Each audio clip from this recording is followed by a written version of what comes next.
आसिम वकार, आप ही से शुरू कर रहा हूं मैं आज। आसिम वकार, अगर इस तरह अवैध निर्माण को गिराने में एक्शन के खिलाफ लोग सड़कों पर लेटेंगे, राजनीतिक पार्टियां इसमें बाधा डालेंगी, तो ऐसे तो पूरे देश में कहीं अतिक्रमण हट ही नहीं पाएगा। कानून का राज कैसे रहेगा आसिम वकार?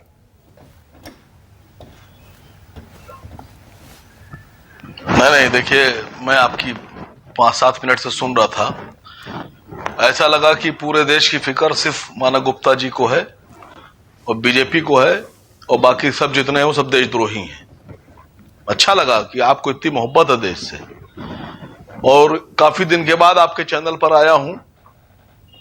इससे पहले जब आपके चैनल पर बैठा था तो जिसमें एक जेडीयू के प्रवक्ता बैठे थे, अजय आलोक, अपने को डॉक्टर कहते लिखते हैं, कुछ थोड़ी सी बात तू मैं हुई थी। उसमें मैंने आपसे कहा था कि आप इस बात की गवाही दीजिए, आपने वीडियो देखी होगी कि गाली बकी गई, आप मुकर गए।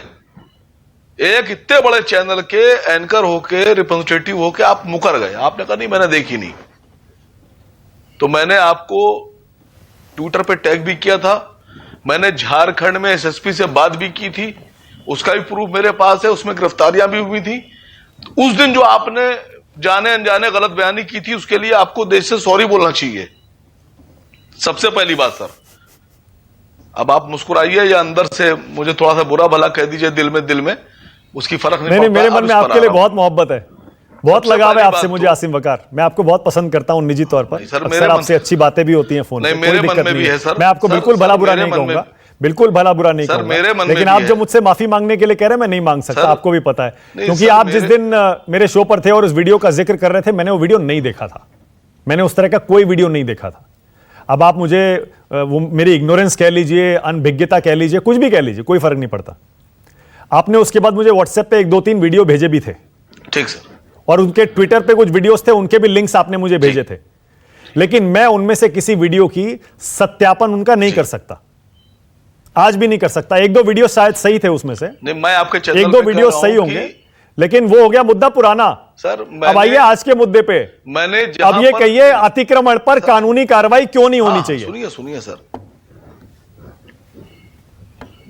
नहीं, मसला यह है कि अतिक्रमण ही क्यों होना चाहिए। अतिक्रमण कोई अधिकार थोड़ी ना है। बिल्कुल सही बात है। और अगर कहीं हो जाए तो उसे गिराया क्यों नहीं जाना चाहिए? चाहे वो पुलिस के अधिकार। सुनिए सर, सुनिए सर, जिन लोगों ने अतिक्रमण करवाया और अतिक्रमण करवाने के लिए पैसे लिए और उन पैसों को अपने घर में रखा, हाँ, उन पैसों से देसी घी खाया, उन पैसों से मोटरसाइकिल ली, उन पैसों से पेट्रोल भरवाया, उन अतिक्रमण करवाने वालों से पैसे लेकर अपनी बेटी की शादी की, हाँ, अपने बेटे को स्कूल भेजा, उन पर कार्रवाई क्यों नहीं होना चाहिए? बिल्कुल सही कह रहे हैं आप, मैं आपके साथ हूं इस पे। कार्रवाई क्यों नहीं होना चाहिए? मैं आपके साथ हूं, मैं बिल्कुल आपके साथ हूं आसिम वकार। क्यों नहीं होना चाहिए? जिन जिन लोगों की वजह से अतिक्रमण हुआ उनके खिलाफ कार्रवाई होनी चाहिए, लेकिन गैर कानूनी निर्माण तो गिराया जाना चाहिए ना। अगर बन गया तो गिराया तो जाना चाहिए ना। सर सुनिए तो सर, खाली उन जगहों पे क्यों गिराया जाना चाहिए जहां पर सरकार को लगता है कि गिराना चाहिए? अरे भाई, मैंने बताया पूरा कैलेंडर। अभी आज शाहीन बाग, कल न्यू फ्रेंड्स कॉलोनी, 11 तारीख को लोधी रोड, 12 तारीख को अमर कॉलोनी, 13 मई को खड्डा कॉलोनी जैतपुर। पूरा प्लान है एमसीडी का। सिर्फ शाहीन बाग में ये इस तरह का क्यों बवाल हो रहा है? हाँ, अब इसका जवाब सुन लीजिए। हाँ, अब इसका जवाब सुन लीजिए। हाँ, एक मिनट, अब इसका जवाब सुन लीजिए। तो क्या वो जो बीजेपी के नेताजी, अध्यक्ष जी बोल रहे थे कि रोहिंग्या जो बांग्लादेशियों को बचाने के लिए, तो friends colony, defence colony, Lucknow का सुभाष मार्ग, लखनऊ का पांडेगंज जहां कब्जा किए हुए हैं, वो तमाम एरिया जहां पर हिंदू कब्जा किए हुए हैं, वहां भी रोहिंग्या है। सब बोलेंगे अध्यक्ष जी। फिर आप ये दिखा क्यों रहे? अगर आप अतिक्रमण के खिलाफ है तो आप बयान क्यों देते हैं कि रोहिंग्या के खिलाफ, बांग्लादेश के खिलाफ, मुसलमान के खिलाफ? सवाल यह है, असल में बुलडोजर अतिक्रमण हटाने के लिए नहीं चला रही बीजेपी, हिंदुओं के दिलो दिमाग पे अतिक्रमण कर रही है।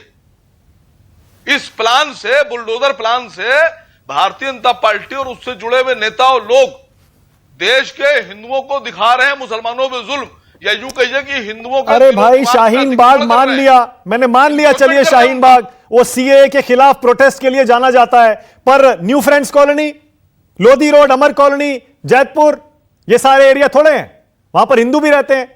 और बार बार ये जो आप आरोप लगाते हैं आसिम वकार कि मुसलमानों के खिलाफ कार्रवाई हो रही है, मैंने आपको एक आंकड़ा दिखाया अभी मध्य प्रदेश के खरगोन में जिन जिन अवैध अतिक्रमणों पर बुलडोजर चलाया गया था उसमें 88 हिंदुओं के थे, 26 सिर्फ मुसलमानों के थे। उसके बाद भी ये आरोप क्यों लगाते हैं आप, एक धर्म के खिलाफ बुलडोजर चल रहा है? नहीं, मैं जवाब दे रहा हूं आपको। जब बीजेपी के प्रदेश अध्यक्ष आके स्टेटमेंट देंगे और मनोज तिवारी स्टेटमेंट देंगे सांसद होकर कि बांग्लादेशी और रोहिंग्याज कब्जा किए ले रहे हैं, उसके ऊपर कह रहा हूं कि आप किसका अतिक्रमण कर रहे हैं? हिंदुओं के दिमागों पे अतिक्रमण कर रहे हैं आप, इंक्रोचमेंट कर रहे हैं उनके दिल दिमाग का कि हमको ही वोट देना। आप मुसलमानों का नाम क्यों ले रहे हैं? और बताइए कि अगर यहां शाहीन बाग में, मैं बीजेपी के प्रदेश अध्यक्ष से पूछ रहा हूं कि अगर शाहीन बाग में उनको बांग्लादेशी और रोहिंग्या दिख रहे हैं तो वो फ्रेंड्स कॉलोनी में कौन है? अरे आप घुमाइए मत, सवाल का जवाब दीजिए ना। शाहीन बाग में गैर कानूनी निर्माण गिराया जाना चाहिए या नहीं गिराया जाना चाहिए? बड़ा सीधा सा सवाल है। नहीं, मैं घुमा नहीं रहा हूं सर, नहीं, मैं घुमा नहीं रहा हूं, मैं आपकी उंगली पकड़ के आपको सही रास्ते पे ला रहा हूं। अब आप भाग रहे हैं तुम दबा के। अरे यार आसिम वकार, सही रास्ते पे ला रहा हूं। आप क्यों बचना चाह रहे हैं? आप कानून की दुहाई देते हैं, आप हर डिबेट में कानून की दुहाई देते हैं। आज मैं कह रहा हूं अगर कानून के मुताबिक अवैध निर्माण गिराया जा रहा है तो शाहीन बाग में क्यों नहीं गिराया जाना चाहिए? पूरा प्लान है, न्यू फ्रेंड्स कॉलोनी कल, परसों लोधी रोड, उसके बाद अमर कॉलोनी, 13 तारीख को जैतपुर। शाहीन बाग में यह विरोध क्यों? मैं तो कह रहा हूं खाली शाहीन बाग क्यों, पूरे देश में गिराइए, फिर मुसलमान का नाम क्यों ले रहे हैं आप? किसको सुना रहे हैं? मैं आप ही से पूछ रहा हूं। तो बीजेपी प्रदेश अध्यक्ष जो बयान दे रहे थे आज, मैंने सुना, अगर आप अतिक्रमण गिरा रहे हैं तो किसको सुना रहे हैं? वो रोहिंग्या और बांग्लादेशी और मुसलमान। अरे भाई, तो गिराने का विरोध कर रहे हैं, इसीलिए तो उनको मौका मिल जाता है। आप गिराने का विरोध क्यों कर रहे हैं? कानून के मुताबिक कार्रवाई हो रही है ना, आपको तो सपोर्ट करना चाहिए। आप मेरी हर डिबेट में आके संविधान का हवाला देते हैं आसिम वकार, आपको तो खुल के कहना चाहिए कि गिराओ, सबके गिराओ। मैंने तो यहां संविधान की बात ही नहीं की अभी। मैं तो कह रहा हूं सबके गिराइए। जब सब अतिक्रमण गिरा रहे हैं तो उसमें मुसलमान का नाम क्यों ले रहे हैं आप किसका अतिक्रमण कर रहे हैं? शाहीन बाग में विरोध क्यों हो रहा है, मुझे बताइए ना। कर रहे हैं आप शाहीन बाग में अतिक्रमण गिराने का विरोध क्यों हो रहा है? भाई, आपके विधायक जी ने, वहां जो लोकल के विधायक थे, उन्होंने कहा कि अगर मेरी विधानसभा में कहीं अतिक्रमण है तो मुझे लिख के दीजिए, मैं गिरवा दूंगा। अरे विधायक का ये थोड़े कानूनी प्रक्रिया होती है। अब क्या प्रॉब्लम है? ये प्रक्रिया थोड़े होती है आसिम वकार कि विधायक को लिख के दीजिए, विधायक खुद गिरवा देगा। प्रक्रिया होती है, एमसीडी नोटिस देता है, उसके बाद गिरा देता है उसको। विधायक कहां से आ गया इसमें? नहीं तो गिराइए, अगर अवैध है तो गिराइए। अवैध कहां है? मैं तो कह रहा हूं जिसने अवैध बनवाया है उसका भी तो गिराइए। बहुत बढ़िया। जिसने रिश्वत खाई है उसका भी तो गिराइए। बहुत बढ़िया। नहीं, देखिए जैन साहब क्या कह रहे हैं ये उनकी अपनी जबान, मैं क्या कह रहा हूं ये मेरी जबान।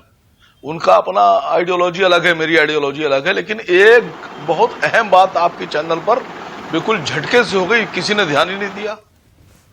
राजीव बब्बर साहब बोले कि जो उज्ज्वला योजना में सिलेंडर बांटे गए उसमें वो जो 2011 की लिस्ट बनी थी, 2011 की जो लिस्ट थी उसके हिसाब से बांटे गए।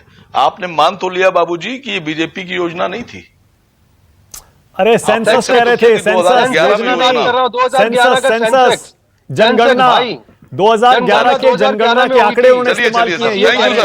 थैंक यू जो भी बोला आपने, जो भी बोला आपने, तो आपके समझ में आ गया, मुझे अच्छा लगा आपको समझ आ गया जो भी बोला आपने। 2011 का सेंसेक्स, मेरी बात आपके दिल में उतरी, उज्ज्वला गैस आपके दिल में उतरी, मेरा पर्पस सॉल्व हो गया। हाँ, एक चीज और सुन लीजिए सर, एक चीज और सुन लीजिए कि जो बीजेपी के प्रदेश अध्यक्ष जी बयान दे रहे थे, और भी राधिका खेड़ा जी ने एक बात कही कि वो जो जेसीबी का फुल फॉर्म बताया जा रहा था, जिहाद कंट्रोल बोर्ड, तो खरगोन में जो आपने जिहाद कंट्रोल बोर्ड में भी नंबर दिखाए थे हिंदुओं के, कितने दिखाए थे? 88, तो वो सब जिहादी थे जिन पर आपने कंट्रोल किया।